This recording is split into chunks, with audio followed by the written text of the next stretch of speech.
Hey guys, welcome back to the Drone Camps channel. You found the right spot if you're looking for new quads and new releases each week coming out in the industry. We have something new here today from our friends over at GearBest.com.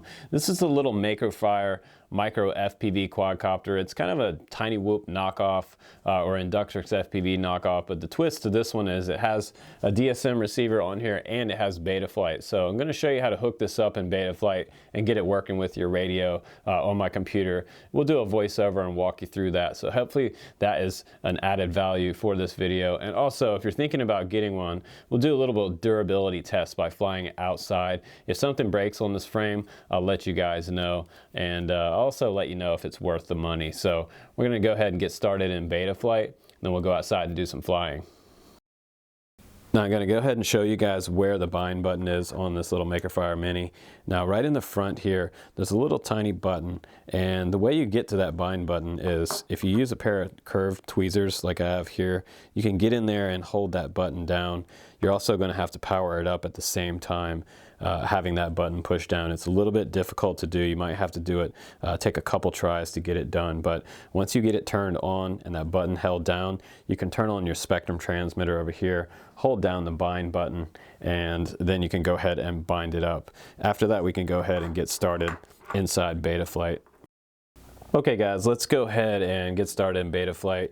Take your USB cable. You're going to need to use one that you have sitting around the house. It's like an Android style cable, micro USB. Let's go ahead and plug that in the very back of the quad here, flat side toward the front. And once we do that, we'll come inside Betaflight. You can check your orientations first, right, left, forward, and back. All that looks good. So let's go ahead and go to the port screen. They've already got this set up for the DSM transmitter, so no problem there. I'm going to leave UART1 checked. We'll go to configuration. Everything here can stay the same. I did turn off black box down here because I'm not going to be using that, and I turned off transponder. Once you do that, go ahead and save and reboot and come back inside Betaflight. Now the next thing we'll do is we'll head down to, let's see, failsafe. And I have mine set to land on this particular one because these really small little quads, I feel like I can just have them come down and land instead of dropping. The larger race quads I usually have to drop. I don't want them risking flying away. On the PID tuning, I left everything stock on here. It's set to 0.70 on the super rates. RC rates set to 1.0. I'm going to leave all that the same, and all the PIDs in here, I'm not going to mess around with that. I'm going to leave that the same. Now here's where the tricky part starts. With your transmitter receiver setup, you want to have, what worked for me was having Futaba Hi-Tech checked here for the channel map. I tried to do it on Spektrum, but it wouldn't recognize the receiver. So you want to go ahead now and turn on your Spektrum transmitter, and this is after you've bound it. So go ahead and turn on your transmitter, and next you want to plug in a battery, and this is how we're going to see our transmitter channel maps moving around inside Betaflight. So you can check to see there. You can see the roll is correct. Now if your roll, pitch, and yaw are different, if the channels are different, it's because you probably have it set to default and you need to change it to Futaba Hi-Tech. And that's what worked for me. If default works for you and these channel maps are correct, you're okay. So what you want to see here is you want to see that your right stick, moving your right stick left and right on the roll axis, the bar actually moves to the left and over to the right. And that will be correct for the aileron position, moving left and right. Now we're going to try pitch. This will be forward and backwards here. You wanted to see it move that direction. If any of these are reversed, you need to go into your Spektrum radio and reverse those channels.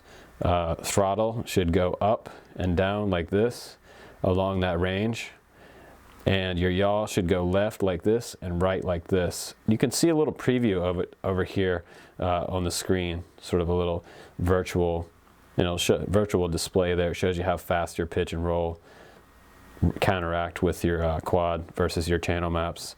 So everything looks good there. Go ahead and check your auxiliary switches. I have my flap switch is a 3-position switch set to auxiliary 2 for my mode switch, and my arm switch is actually my gear switch, and that's a 2-position switch back here on auxiliary 1. And you can change those inside your radio, so if you need to do that, you can do that. Now once you have all that stuff set up there, go ahead and click save. And now we'll go to the mode screen.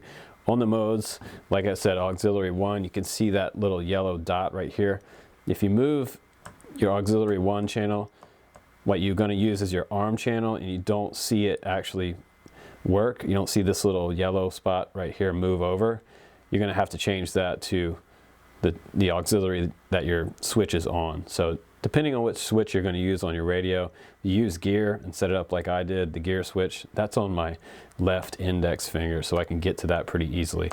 You should see it, once you have it set up correctly like this, you can see it move into this yellow zone here, and that means that it's armed. So now I'll go down, I already selected air mode, and that was my auxiliary 2 switch, which was my flap channel. And I go into horizon on the next one, and over to acro for this third position down. And that's it for the modes. There is no beeper on this one, so we could go down to the CLI, and you can check the version on your quad by typing in version, and that'll simply give you the version that's on there. We have SP Racing F3 Evo, that's the brushed edition flight controller, October 18th, 2016. That's pretty decently new, so I'm not going to update that. You can also do a dump, which is going to show you all the information and all the values on the flight controller on your quad. You can scroll back up through that and look at all that data, or you can copy and paste it and give it to somebody else if they need it. It might help them out with some of their settings, but that's about it, guys. One more tip.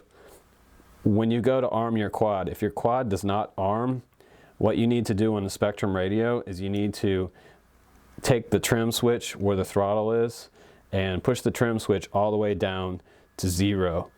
And then when you flip your arm switch and push the throttle up, you're going to get some response from it. So that's another tip for this video. Hopefully this guy helps you guys out and gets you guys up in the air and flying. So now let's go outside and let's do some actual flying with this little micro.